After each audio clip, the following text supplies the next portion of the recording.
Selamat datang di pembahasan mendalam kita kali ini. Kita akan memecahkan sebuah misteri yang mungkin sering Anda temui.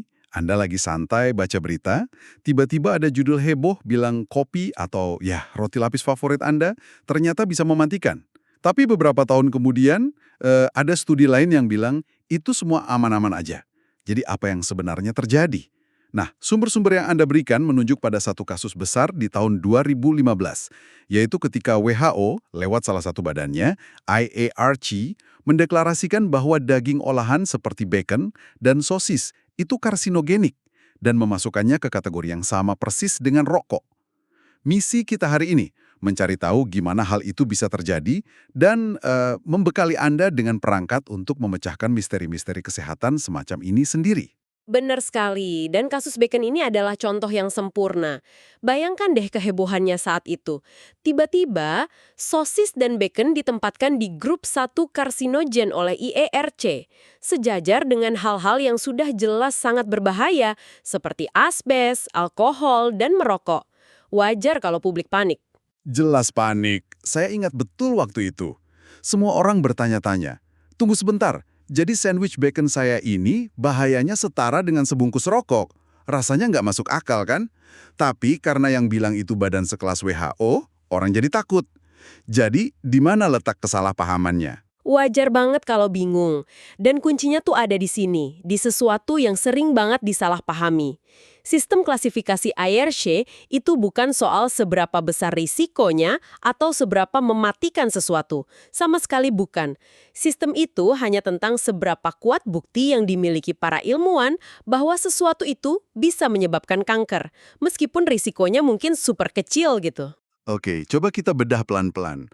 Jadi, kalau sesuatu ada di grup satu, itu bukan berarti ini pasti bikin kamu kanker, tapi lebih ke kami sangat yakin berdasarkan bukti-bukti yang ada bahwa ini ada hubungannya dengan kanker. Begitu.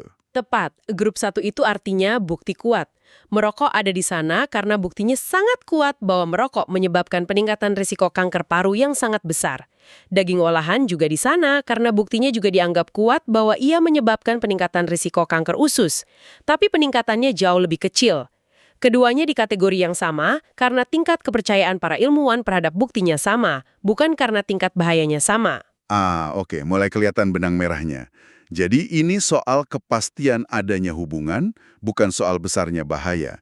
Lalu ada grup-grup lain kan? Ada grup 2A, 2B, itu apa lagi? Betul, grup 2A itu kemungkinan besar karsinogenik dan 2B itu mungkin karsinogenik.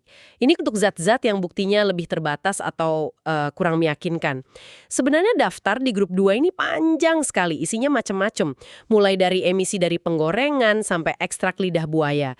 Saking banyaknya, beberapa ilmuwan sampai menjulukinya tempat sampah epidemiologis untuk hal-hal yang buktinya nggak jelas. Haha, tempat sampah epidemiologis, oke. Tapi ada satu hal lagi yang menarik dari sumber yang Anda berikan. Katanya ada juga grup 4 untuk zat yang kemungkinan besar tidak karsinogenik. Dan isinya cuma satu zat. Benar, sejak IRC didirikan puluhan tahun lalu, hanya ada satu zat yang pernah berhasil masuk ke grup 4, yaitu kaprolaktam. Kaprolaktam itu apa? Saya nggak pernah dengar. Itu bahan kimia untuk membuat nilon dan serat sintetis lainnya. Salah satu produk paling terkenalnya celana yoga. Serius? Jadi satu-satunya hal di dunia ini yang menurut sains hampir pasti tidak menyebabkan kanker adalah bahan celana yoga saya. Ini entah menenangkan atau malah bikin absurd. Ini menunjukkan betapa susahnya ya membuktikan kalau sesuatu itu benar-benar 100% aman. Justru itu intinya. Dan ini membawa kita kembali ke misteri awal. Kalau klasifikasi IARC bukan tentang seberapa bahaya sesuatu, lalu bagaimana media bisa sampai pada kesimpulan bacon sama buruknya dengan rokok? Pasti ada trik tertentu dalam angka-angka yang mereka gunakan. Nah, itu dia pertanyaan saya. Pasti ada sesuatu dalam cara mereka melaporkan datanya. Tepat sekali.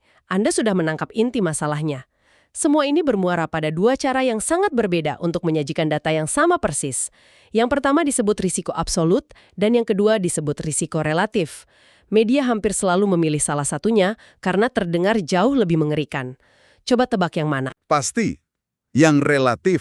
Kata relatif selalu terdengar lebih rumit dan ya gampang dipelintir. Oke, coba jelaskan dengan angka-angka dari kasus daging olahan ini. Siap. Mari kita lihat resiko absolut dulu. Ini adalah cara yang paling jujur untuk melihat resiko.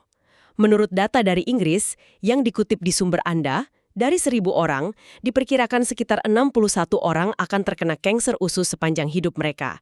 Anggap saja ini resiko dasarnya. Oke, 61 dari 1.000. Itu gambaran besarnya.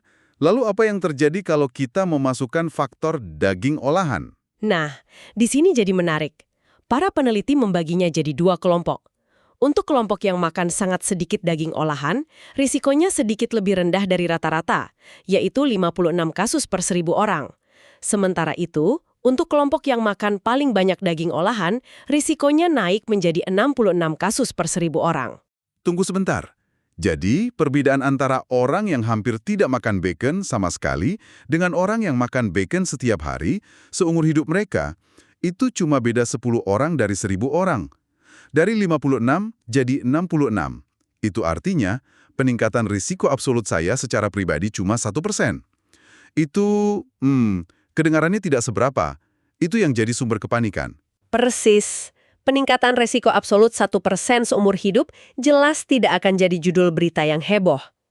Nah, disinilah resiko relatif masuk. Berita utama tidak menggunakan angka 1% itu.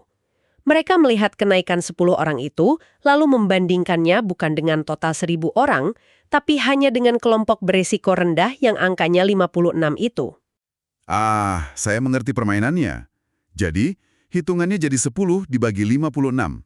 Hasilnya sekitar 0,18 atau 18%. Dan tiba-tiba, judul beritanya jadi makan bacon meningkatkan resiko kanker sebesar 18%. Jauh lebih seram. Jauh lebih seram, jauh lebih banyak diklik. Padahal kedua angka itu, peningkatan absolut 1% dan peningkatan relatif 18%, berasal dari data yang sama persis. Hanya cara penyajiannya yang berbeda dan memicu reaksi emosional yang juga sangat berbeda. Ini contoh klasik bagaimana statistik tanpa konteks bisa sangat menyesatkan. Oke, saya paham soal hitung-hitungannya. Tapi jujur aja, bagi orang awam, peningkatan 18% itu tetap terdengar layak dilaporkan. Apakah itu sama sekali tidak relevan? Bukan tidak relevan, tapi kehilangan konteks yang paling penting. 18% dari apa?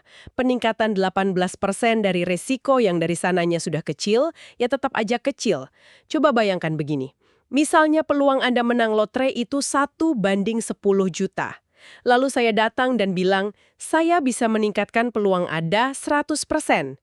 Itu kan peningkatan relatif yang luar biasa besar, tapi peluang baru Anda sekarang cuma 2/10 juta. Pada kenyataannya, Anda tetap nggak akan menang lotre.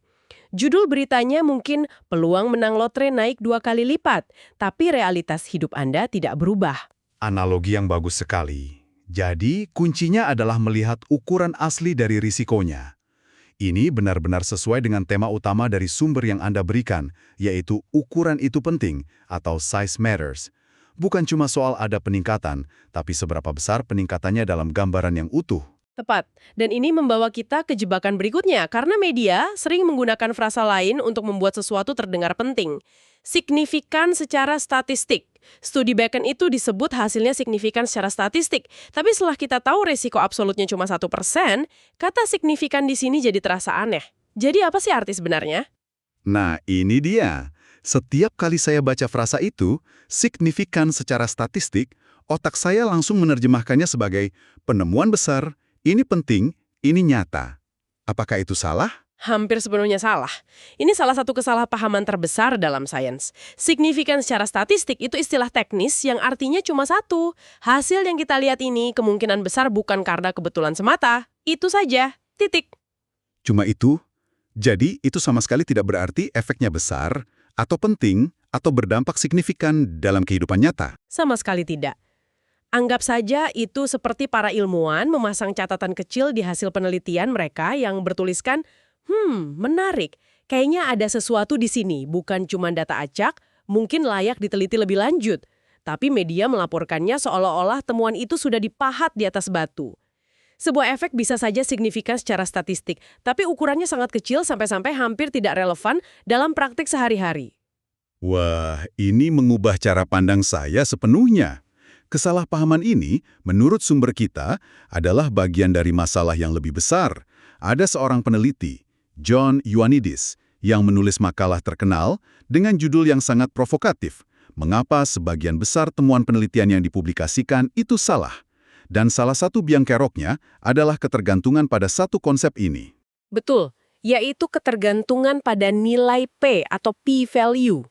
Biasanya, sebuah hasil dianggap signifikan secara statistik jika nilai P-nya di bawah ambang batas tertentu, yaitu 0,05. Angka keramat ini dikejar-kejar oleh para peneliti di seluruh dunia. Oke, jadi angka ajaib 0,05 ini pasti berasal dari pembuktian matematis yang rumit dan mendalam, kan? Pasti ada alasan kuat kenapa harus 0,05. Justru itu lucunya. Asal-usulnya sama sekali tidak rumit. Angka ini pada dasarnya diciptakan oleh seorang ahli statistik dan biologi jenius bernama Ronald Fisher di tahun 1920-an. Dan baginya, itu bukanlah sebuah hukum yang kaku. Itu cuma aturan praktis atau rule of thumb yang informal. Tunggu. Anda mau bilang kalau standar emas pembuktian ilmiah yang dipakai selama 100 tahun ini cuma aturan praktis iseng dari satu orang? Itu agak mengejutkan. Bagaimana bisa jadi begitu sakral? Ceritanya cukup rumit, tapi intinya melibatkan persaingan sengit antara Fisher dengan ahli statistik lain yang punya pendekatan lebih matematis. Seiring waktu, para ilmuwan yang bingung dengan perdebatan mereka akhirnya mengambil sedikit ide dari kubu A, sedikit dari kubu B, dan menggabungkannya jadi satu sistem yang campur aduk. Akibatnya, aturan praktis informal dari Fisher tadi, statusnya tanpa sengaja naik pangkat, menjadi standar kaku yang sering disalahgunakan sampai hari ini. Banyak peneliti jadi terobsesi untuk mendapatkan P kurang dari 0,05, kadang dengan cara apapun, supaya penelitian mereka bisa terbit. Ini gila. Jadi kita punya sistem klasifikasi bahaya yang tidak mengukur bahaya. Dan kita punya standar signifikansi yang tidak mengukur signifikansi atau pentingnya sesuatu. Tidak heran kalau kita semua bingung membaca berita kesehatan. Oke, setelah semua pembahasan ini, apa yang bisa kita bawa pulang? Apa artinya semua ini bagi Anda saat besok pagi membaca berita kesehatan lagi? Saya rasa dari semua ini, kita bisa merangkum 3 pertanyaan kunci sebagai perangkat Anda. 3 filter yang bisa Anda gunakan sebelum panik. Oke, saya suka itu. Apa pertanyaan pertama? Pertama, setiap kali Anda melihat klaim tentang resiko, langsung tanyakan, apakah resiko yang dilaporkan ini relatif atau absolut? Selalu cari angka absolutnya. Angka itulah yang memberi Anda gambaran paling nyata tentang dampaknya pada hidup Anda. Ingat analogi lotre tadi? Oke, absolut versus relatif. Dicatat. Pertanyaan kedua. Kedua, tanyakan, apakah klasifikasi ini tentang kekuatan bukti atau tentang tingkat bahaya? Seperti yang kita lihat dari kasus IARC, keduanya adalah hal yang sangat berbeda. Sangat mungkin untuk punya bukti yang super kuat tentang sebuah resiko yang super kecil. Jangan sampai tertukar. Kekuatan bukti versus tingkat bahaya. Mengerti. Dan yang terakhir, Dan yang ketiga, setiap kali Anda membaca kata signifikan, berhenti sejenak dan tanyakan pada diri sendiri. Apakah ini berarti kemungkinan besar bukan karena kebetulan, atau ini berarti ini masalah besar? Hampir selalu, jawabannya adalah yang pertama. Memahami perbedaan ini akan menyelamatkan Anda dari banyak kecemasan yang tidak perlu. 3 pertanyaan yang sangat praktis. Jadi intinya bukan untuk jadi sinis dan tidak percaya pada sains sama sekali, kan? Proses yang berantakan dan terus berkembang. Dengan memahami nuansa-nuansa ini, Anda bisa membuat keputusan yang lebih baik tentang kesehatan Anda, tanpa harus ikut-ikutan panik karena judul berita yang sensasional. Ini semua tentang belajar memisahkan sinyal penting dari kebisingan. Sebagai penutup, saya punya satu pemikiran terakhir untuk Anda renungkan. Kita sudah panjang lebar membahas bagaimana signifikansi statistik bisa dilebih-lebihkan. Tapi, coba kita pikirkan kebalikannya. Apa yang terjadi ketika sebuah efek yang nyata dan penting, mungkin sebuah obat baru yang manjur atau temuan penting tentang suatu penyakit, secara kebetulan gagal mencapai ambang batas P kurang dari 0,05 yang, arbitrer itu? Berapa banyak penemuan atau pengobatan yang berpotensi menyelamatkan nyawa yang mungkin terabaikan dan tidak pernah ditindaklanjuti, hanya karena datanya jatuh di sisi yang salah dari sebuah aturan praktis statistik yang dibuat seabad yang lalu?